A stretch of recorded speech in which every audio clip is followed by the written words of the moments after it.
नमस्कार, मी प्रतिभा भार्गव कदम। आज मी दाखवते तुम्हाला कढीपत्त्यापासून बनवलेली चटणी। ही चटणी आयुर्वेदिक पण आहे आणि पौष्टिक सुद्धा आहे। याच्यासाठी मी साहित्य घेतले,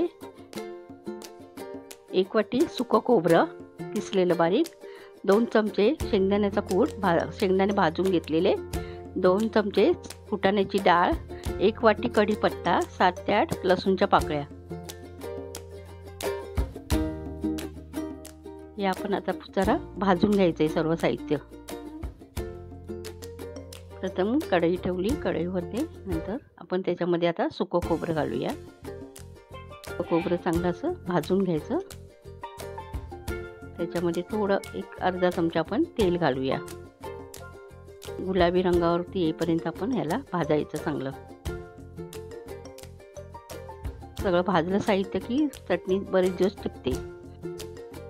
त्याच्यामध्ये आता आपण टाकूया 7 ते 8 लसूणच्या पाकळ्या, त्या सुद्धा आपण भाजून घेऊया। हे सगळं साहित्य भाजून घ्यायचं, असं चांगलं असं गुलाबी रंगावर येईपर्यंत भाजायचं। भाजून झालं आपलं। आता आपण एका प्लेटमध्ये काढून घेऊया।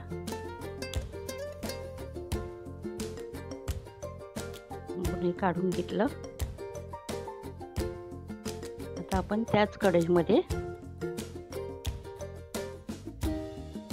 1 वाटी कढीपत्ता घेतलाय तो टाकूया आणि तो सुद्धा चांगला कुरकुरीत होईपर्यंत परतायचा।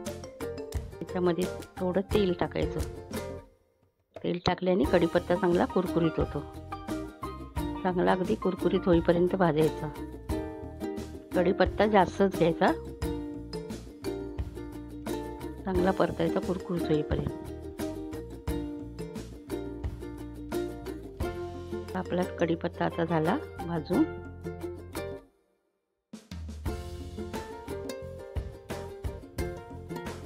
सुद्धा आपण आता प्लेटमध्ये काढून घेऊया।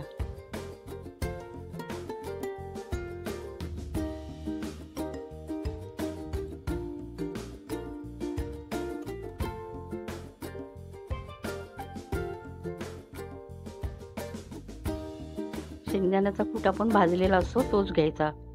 शेंगदाणे भाजून त्याचा कूट करून मग ते शेंगदाण्याचा कूट घ्यायचा। कच्चे शेंगदाणे घ्यायचे नाही। थोडं मी 1 चमचा जिरं टाकूया। जिरं सुद्धा थोडं भाजून घेऊया। जिरं भाजलं की त्याला वास सुद्धा सुंदर येतो। जिरं टाकूया त्याच्यामध्ये, भाजलेलं जिरं।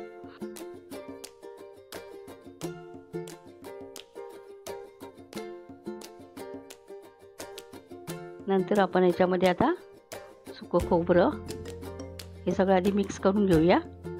याच्यामध्ये फुटाण्याची डाळ भाजलेली असते ती 2 चमचे आणि 2 चमचे शेंगदाण्याचा कूट सुद्धा भाजून शेंगदाणे घेतलेले। आपला मालवणी मसाला 1 चमचा टाकला आणि थोडा अर्धा चमचा आपल्याकडे कलरचा मसाला असेल तर तो टाकायचा, नसेल तर नाही टाकला तरी चालेल। आणि चवीनुसार मीठ। हे सर्व आता एकत्र मिक्स करून घेऊया।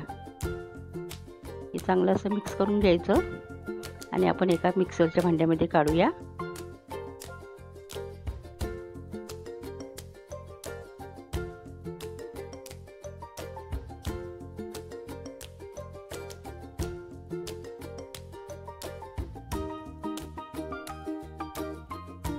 सर्व साहित्य आपण मिक्सरच्या भांड्यामध्ये काढलं।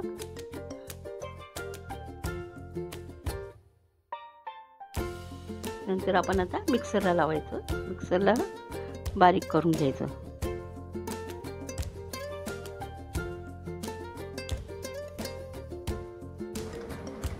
एकदम बारीक करायचं।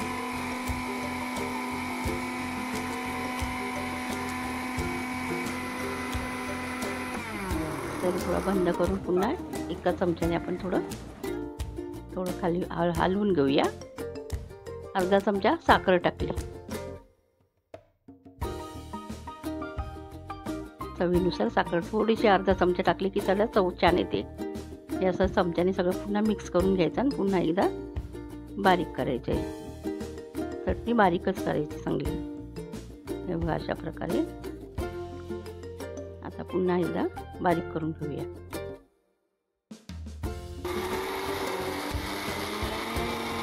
ही खूप चवीला छान लागते. ही भाकरीसोबत वगैरे तुम्ही खा, छानच लागते.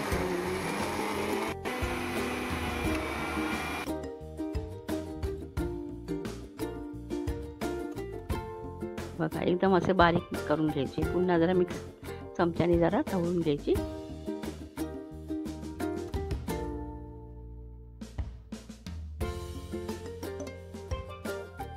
झाली आपली आता तयार अशी कढीपत्त्याची चटणी.